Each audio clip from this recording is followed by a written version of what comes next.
Mabaho ba yan? Mabaho ba yung lipo? Na? Mabaho? Ayaw magpa-video, nagtatago.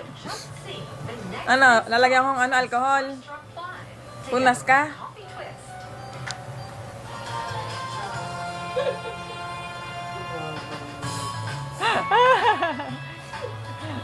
Mabaho talaga. Mabaho?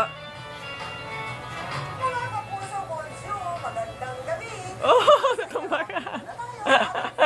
Kasi arte-arte mo eh. Mabaho? Punas pa siya. Papa. Baho. At papa. Hi! Punas na punas, loko. Mabaho eh, no? Mabaho yung pamunas mo, Jewel. At yan ang isa sa pinakasikat na attractions dito sa Belgium. Atomium sa Belgium. Pero isa lang yan, yung nasa likod namin na ipapakita namin sa inyo ni partner Nel habang kami nandito sa project. Huwag na! Punas ka na lang. Kala mo magpunas ka, akin na lang to. Na, hindi ko na lalagyan ng alcohol. Sa Ingles, sigurado. Sa dalawang papasyalan. Punas si Jewel ng bibig eh. Isi yung mga chocolate. Baho. Sinabaho ako o yan? Ako? Ang inang si Juliet at si Jennifer na dito pinapakita Baho. Punas. Punas ng muka. Punas na may mukha mo.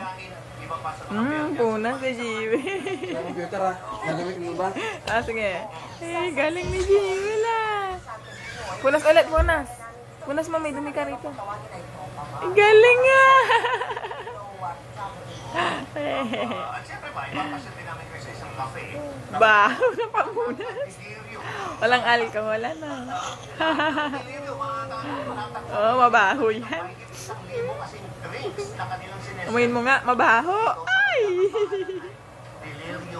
Amoy mo, amoy. Amoy mo nga. Kung mabaho. Ay, lalagyan mo alcohol. Lalagyan ko. Mina. Lalagyan natin alcohol. Ang tinutukoy ko po ay ang mini Europe. Abangan yung lahat yan. Wag na. Yung ate ni ano, ate ng ka-classmate ko nag-audition sa ano, Starstruck Town. Ah, Isabel Mendoza. nakuha. Nakuha yan. Ganda. Mukha ka mukha ni Mama Mary. Kamukha ka mukha. Ba't di pinakita? And Joey! Mag-usap tayo tungkol sa kwento ng buhay. Sa takbo ng iyong mundong umiikot. Hanapin natin mga sagot sa iyong tanong. Pamilya Jewel, punas ka na. May dumi ka sa mukha. Punas. Punas mo. Ito. Punas ka na.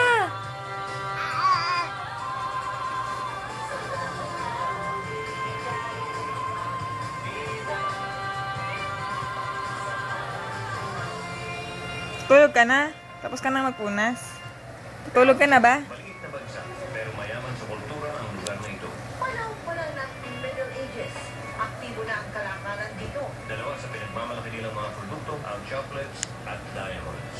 Kaya, alamin natin kung Nyeh. sikat sa chocolates at diamonds ang Belgium. Kilala ang Belgium sa mga tsokolate, masasarap na tsokolate. At meron sila sasalubungin kayo ni Sarah at ipatitikim agad sa inyo ang kanilang masarap na Belgian chocolates. Saan SpongeBob? SpongeBob? SpongeBob? Yan si SpongeBob, ano? Dito sa Chocolate Museum, malalaman na nagsimula ang tsokolate sa pagdiskubre ng kakao ng Mayan